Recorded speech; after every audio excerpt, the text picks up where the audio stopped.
Hello guys, welcome back sa ating YouTube channel. So for today's video guys is meron na naman tayong panibagong tutorial patungkol sa Huan Pi. So sa Huan Pi guys is may release na 4.4. Actually siguro nasa 3 months na yung release na yun, or nasa 5 months ganyan yung release. So ang ginagamit sa ang update pala sa 4.4 guys is yung ganitong LAN module. So ito.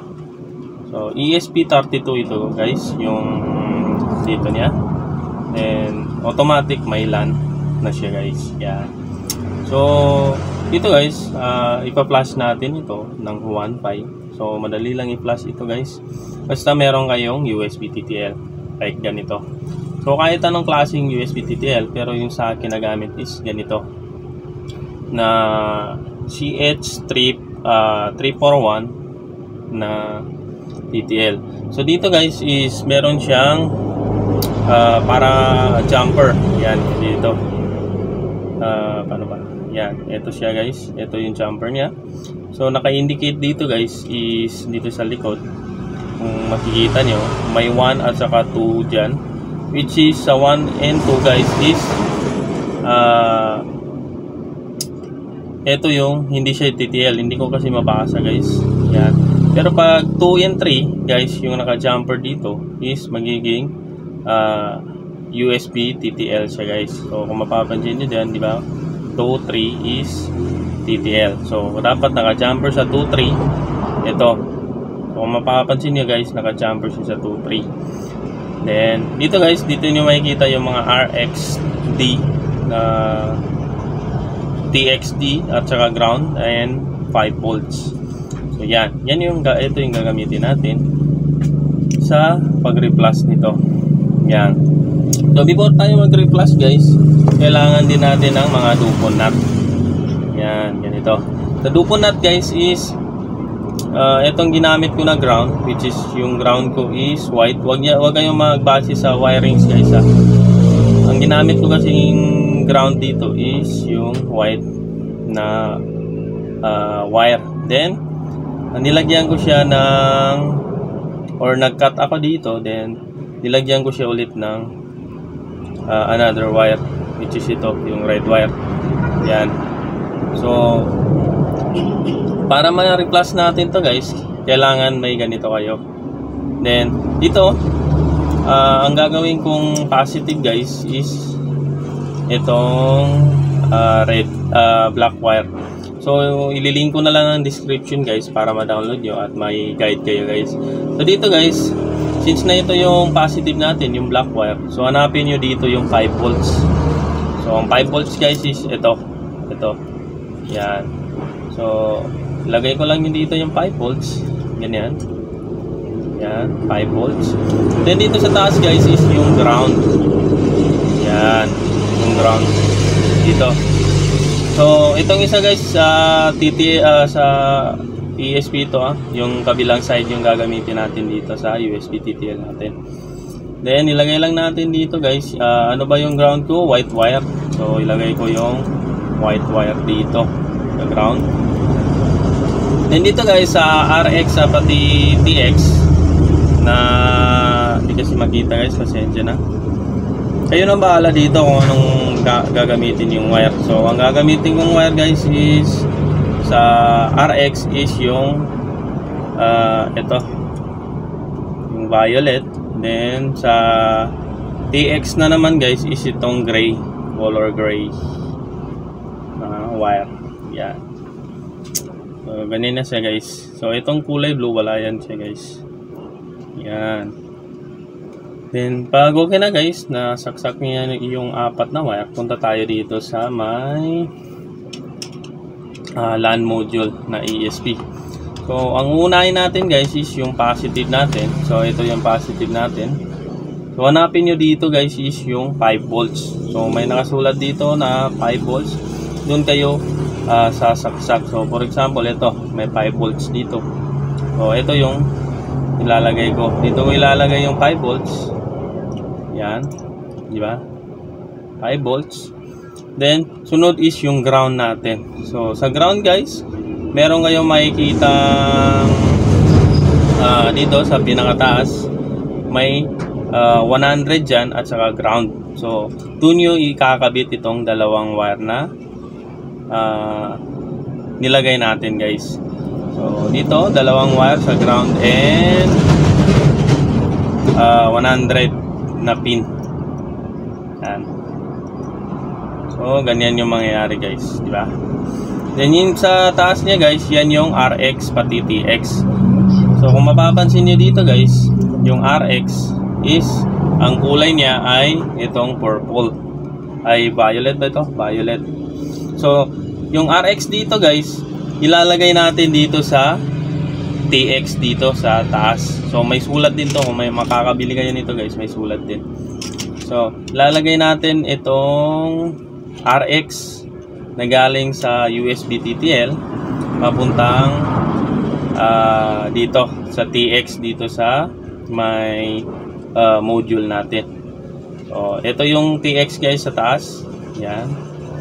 Then yung TX naman dito guys is ilalagay na naman natin dito sa RX sa module natin. So baliktaran sila guys. Yan. So yan guys. Yan. So pag okay na yan guys, ganyan. So be sure lang na hindi naglulus yung mga dupon nut nyo, kasi ang dupon nut guys naglulus connection yan siya. Yan, para ma-flash natin. Yan.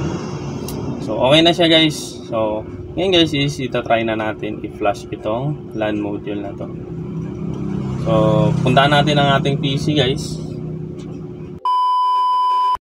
So yan guys, kung mapapansin nyo is naka-power on na yung ating LAN module gamit ang TTL natin guys. So naka-plug na siya. Then ngayon guys, puntahan na natin yung ating PC. So ngayon guys is dito na tayo sa ating PC. So ang first na gagawin natin, syempre punta tayo sa website ng OnePi system. Kasi i-download natin yung firmware doon. So OnePi system. Yan. Yan. So yan, pwede kayong pumunta dito guys, or pwede kayong pumunta sa ating website, which is itong SJohnPH.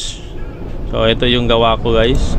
So kailangan nyo mag-register dito. So ililink ko na lang ito sa description guys. So meron tayong tutorial about flashing, yung LAN base configuration, anti-tethering na script, pati yung torrent script guys. So dito guys, i-click natin itong how to flash W32. Yan. So dito yan makikita guys sa thread na to. Yan. So hanapin natin, ito siya guys. Yan. So dito guys, mayroon tutorial dito. So ang gagawin natin dito guys, be sure na meron kayong drivers. So para ma-detect ni laptop yung or yung PC yung ating USB TTL. So i-download niyo lang to. Ito yung link guys. Itong CH341. Yan. So ganito yung itsura niya guys. Ganyan. 'Di ba? Ganyan. Then dito guys sa pinakababa, so hanapin niyo lang dito yung firmware. Yan. Ito yung firmware natin guys na 4.2 OnePi. So i-click lang natin ito guys. Then ito na siya. Then download natin yan. Yan. Then save. Yan. So wait natin. Dito siya guys. So okay na. Na-download na. Then punta extract natin guys. So yan. Ito siya guys. Extract natin.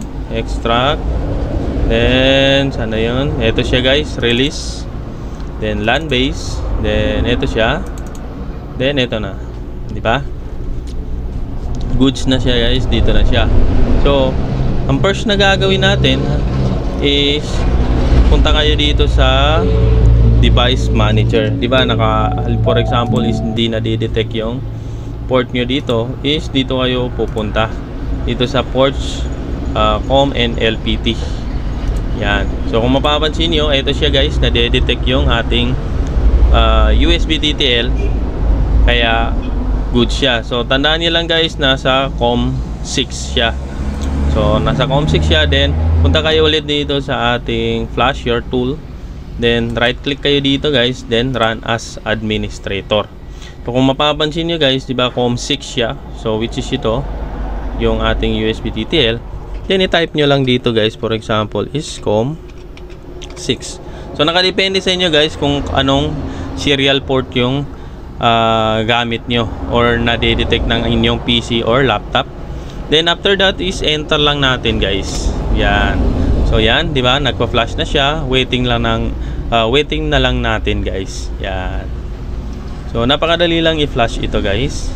So sa next video natin guys is ituturo ko sa inyo guys kung paano natin isi-set up ito sa ating mga Microtech at PC Wi-Fi, kasi may tutorial ako dito sa ating website or ating forum kung paano i-configuration. So ito siya guys. Yan. So ito yung kailangan, needed. Then Winbox. So may mga ano na to, screenshot siya, which is ito. So may free script ako dito guys na pwede nyo i-download, which is sa 1Pi Hoplite, then 1Pi Hex na Microtech. Yan. So dito guys, ito yung tutorial kung paano natin i-import yung script. Then ito yung mga script sa on logout, on login. Then ito yung monthly sa wall garden, ito siya, restart. Ito, yan, di ba? Meron siya. So sa gustong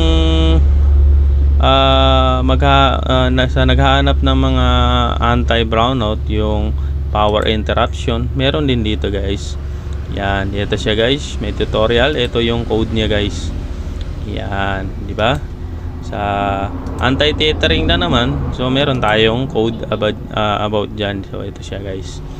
Yan, so bisitahin nyo itong forum site natin guys. So check nga natin kung okay na. So okay na guys. Then enter na tayo guys. So yan. So di ba? Ganun lang mag-flash ng ESP or itong WT32 na module. So next na sa next video natin guys is ituturo ko sa inyo kung paano natin i-configure gamit ang Microtech itong LAN module natin. So hanggang dito na muna guys yung ating part 1. So wait nyo guys yung sa part 2 natin guys. So tingin ko guys hanggang dito na lang ang ating video. Maraming salamat at peace.